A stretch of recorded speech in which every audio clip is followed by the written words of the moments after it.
Alright, here we go. This is for the Island Hunter contest. We're creating our own island. Uh, as we've been going along, we've been putting our own files in the Office 365 OneDrive to keep them all safe and off of our computer. So essentially, what we're going to have is something like this. We start off with nothing, and we're going to, just like the 3D terrain that we created, you're going to make it look just like this. But instead of the water going on the inside, we're going to have the water going on the outside of the land. We're going to flatten it all out, and then we're going to paint it all up. And we're going to move some of our 3D objects from our OneDrive into this brand new file. And you're looking at something like this. And we want the top part of it to be kind of flat.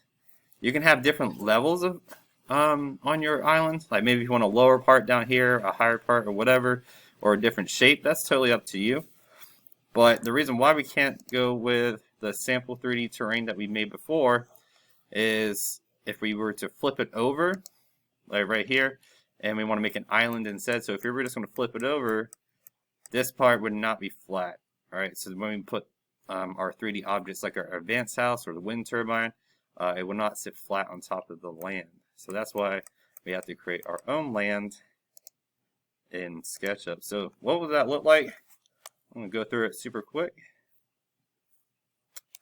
Just like the 3D terrain assignment, we start off with a rectangle, or shortcut is the letter R.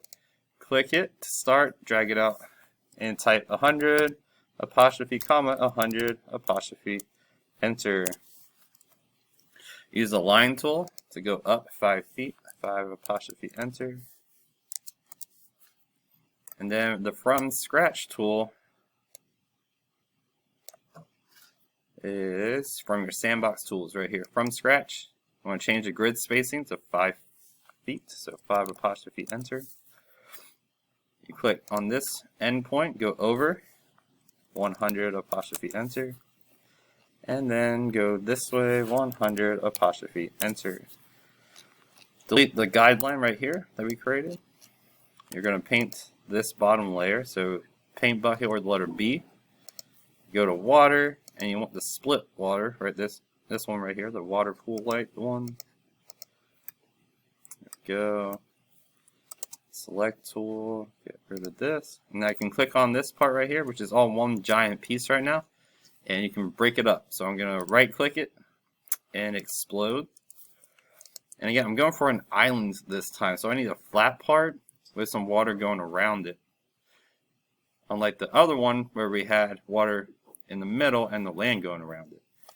So the way I'm going to do that is I'm going to select some of the outside, and we're going to be dropping this down into the water rather than going the other way.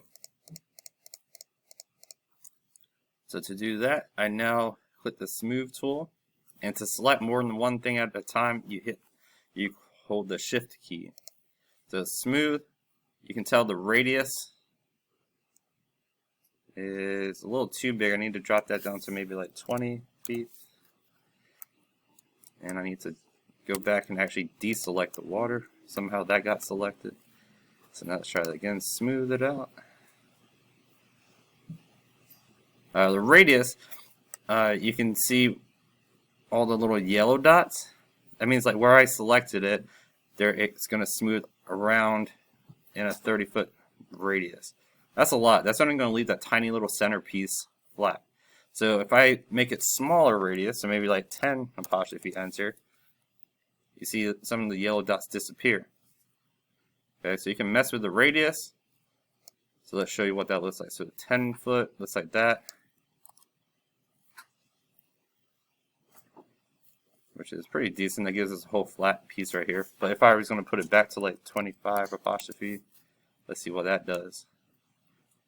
That only leaves a smaller piece right here. Again, it's up to you how you do it. So I'm just going to leave it like that. I'm going to select off the side. That's cool. I kind of like this piece over here, but I need to drop it down a little bit more. I'm going to select that, hold shift, select this piece. This one's sticking out of the water. I want to get that under. And then smooth those out, drop those down. There we go. And let's add a little bit more detail to this. I'm going to select probably like right in here, and then drop that down. Oops. There we go.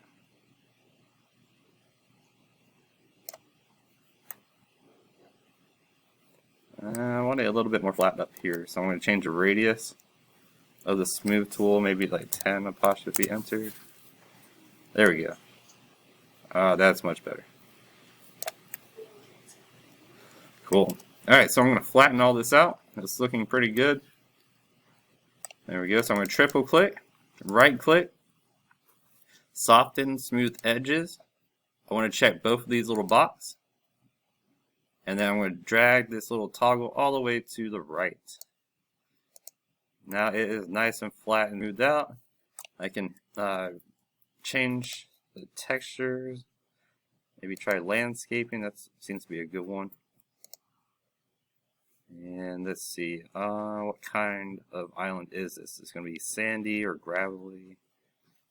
You can even have different parts of the island have different textures on it. So maybe if like right by the water, you can use like a finer sand, and up here more like a rocky area. Or you can do all of it the same. It's totally up to you. And you just keep painting over it until you get something that you like. That looks pretty decent. I'm going to leave it like that for now. I'm going to go get my 3D Advanced House from my other file. So I'm going to go to my other file, 3D Advanced House, and I'm going to put this onto my island house. As soon as it's done loading. And hopefully it doesn't freeze for you on your computer when you start doing this. Just kidding, that might not. Let me see if I can take it from a different one. Hold on. Alright, so I'm going to get my 3D Advanced House. If you make it a group, you select it all, right click, make it a group.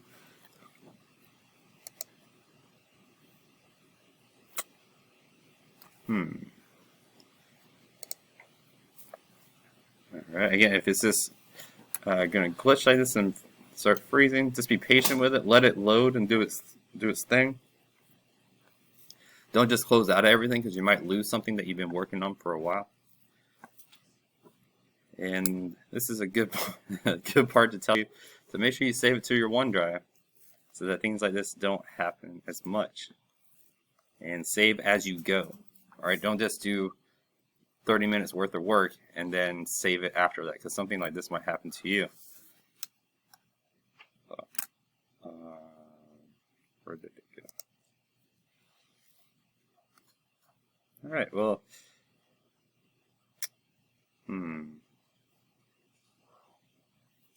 it's wanting to load. I'm not sure why it's not there. Anyway, to copy and paste items from a different file, you click on it, Control C like copy, and then you go to the file that you want to paste it in. And I like to click off to the side and then do Control V like Victor. And then you might say, oh, it's not there, but you got to move your mouse around, and then it pops up. And I want to put it on the flat part. And like we learned before, you can move it around by using the Move tool, and you can find the little red arrows or plus signs on the tops and the side, depending which orientation you want to rotate it in. You can scale it up and down, make it bigger or smaller. You can hold Control, click on a corner. And if you want to have multiple houses on your island, you can start moving it and press Control. I can make a copy of it. And you can scale up and down and give it also until you get it in the right place. And make sure you save all your work to the OneDrive when you are finished. Alright, have a good time designing your island house.